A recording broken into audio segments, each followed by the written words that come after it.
السلام علیکم ورحمۃ اللہ وبرکاتہ۔ الحمد للہ والصلاة والسلام علی رسول اللہ، اما بعد۔ آج عربی زبان کا چوتھا سبق ہے اور کتاب کے دوسرے لیسن کی تدریبات یعنی اس کی مشقیں ہیں۔ آئیے آج اس دوسرے لیسنس کو کتاب کے مکمل کرتے ہیں۔ بہت ہی ایزی ایکسرسائز ہیں، بآسانی اگر آپ نے اس لیسن کے الفاظ کو ذہن میں رکھا ہے تو بہت ہی آسانی کے ساتھ اس کے مشق کو حل کر سکتے ہیں۔ التدریبات، ایکسرسائز، مشقیں۔ التدریب الاول، پہلا مشق، پہلی تدریب۔ اس کے بعد ہے پہلا ورڈ تباشیر۔ تباشیر ہم نے پڑھا چاک کے معنی میں ہے۔ جب اس کے آخری حرف کی حرکت کو ظاہر کریں گے تو کہیں گے تباشیرو۔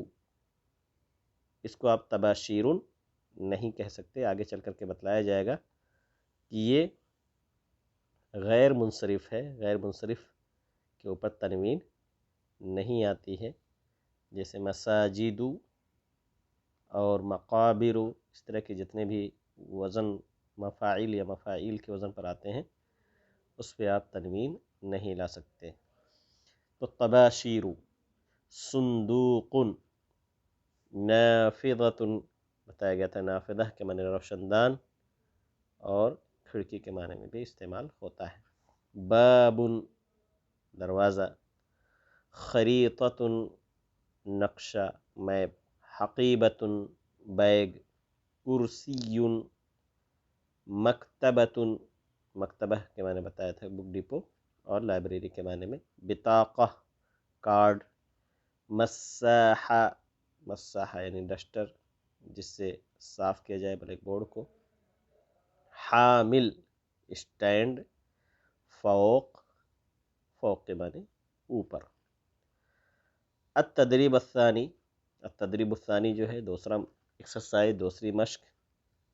اس میں بھی پہلے لیسن کی طرح شاید پکچر رکھ کر کے اور اس کو سلیکٹ کرانا چاہتے تھے، لیکن یہاں پکچر نہیں رکھ سکے کتاب کے، اس کو کہا جائے گا کہ پروف ریڈنگ میں پرنٹنگ میں غلطی ہے، لیکن بہرحال ہم ورڈ کم از کم پڑھ لیتے ہیں۔ صندوق، صندوق، باکس۔ طباشیر، بطاقہ، یہ سارے ورڈس ہیں جو کہیں نہ کہیں پکچر کو سلیکٹ کرنے کے لیے لکھے ہوئے تھے لیکن پکچر نہیں رکھ سکے، پرنٹنگ کی غلطی ہو گئی۔ تو طباشیر، چاک، بطاقہ، کارڈ، صندوق، تو یہاں صندوق کی پکچر رہی ہوگی۔ مکتبہ، مکتبہ یعنی بک ڈپو یا لائبریری۔ مکتب، مکتبہ، کتاب۔ مکتب کے معنی میں بتایا گیا تھا کہ مکتب ٹیبل کے معنی میں بھی استعمال ہوتا ہے اور آفس کے معنی میں بھی استعمال ہوتا ہے۔ خریطہ، خریطہ میپ۔ خریطۃ، حقیبۃ، حامل۔ خریطہ میپ، حقیبہ بیگ اور حامل اسٹینڈ کے معنی میں۔ اس کے بعد ہے نافذۃ، یہاں نافذہ کی تصویر رہی ہوگی، اس کے لیے انہوں نے 3 ورڈ لکھا تھا۔ باب، مساحۃ ڈسٹر، نافذۃ روشن دان۔ اس کے بعد مقعد، مقعد یہ دیکھیے پہلے لیسن کا یہ ورڈ ہے، ہم نے پڑھا تھا کہ مقعد کے معنی سیٹ، بیٹھنے کی جگہ۔ کرسی، مقعد صندوق، تو یہاں مقعد کی تصویر رہی ہوگی۔ کرسی، اس کے لیے 3 ورڈ۔ کراست، کراست آپ کو یاد ہوگا، کراست دفتر، نوٹ بک۔ کرسی، مکتب، مکتب یعنی ٹیبل، آفس کے معنی میں بھی۔ اس کے بعد تیسری تدریب جو ہے یہ سب سے ایزی ہوتی ہے، سب سے آسان، کیونکہ اس میں آپ کو یہ لکھنے کی مشق کرانا چاہتے ہیں تو ورڈ کیسے کیسے آتا ہے، اس کی شکل کیسے چینج ہوتی ہے۔ جب اس شروع میں آتا ہے تو اس طریقے سے، درمیان میں تو، بیچ میں خریطہ، مسطرہ۔ تو آپ دیکھیں گے چاروں ورڈ میں تو اپنی مکمل شکل کے ساتھ موجود ہے، کیونکہ یہ ان حروف میں سے ہے کہ چاہے یہ شروع میں آئے یا بیچ میں آئے اس کی شکل نہیں چینج ہوتی ہے، مکمل طور سے یہ لکھا ہوتا ہے، جبکہ باقی بہت سارے الفاظ ہوتے ہیں جس کی شکلیں چینج ہو جاتی ہیں، جیسے خواہ آپ دیکھ رہے ہیں صرف اس کا سرا آیا ہوا ہے، یا اسی طریقے سے سین یہاں بیچ میں ہے، اس کے اندر ہے، یہاں بھی بڑی شین ہے، تو یہ شکل چینج ہو جاتی ہے، لیکن تو چاہے شروع میں ہو یا درمیان میں، بیچ میں اس کی شکل چینج نہیں ہوتی ہے۔ قاف اسی طریقے سے، قاف دیکھیے، قاف شروع میں یا آخر میں رہے مکمل طور سے اپنی شکل کے ساتھ، لیکن درمیان میں اگر آتا ہے تو اس کا صرف سرا ہی لکھا جاتا ہے۔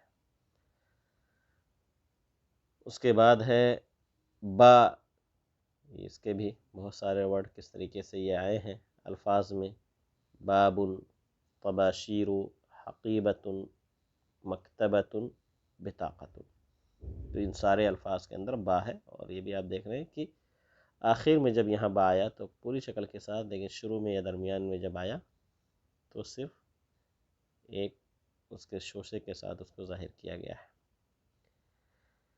اس کے بعد حامل، اسٹینڈ، حقیبۃ، مساحۃ۔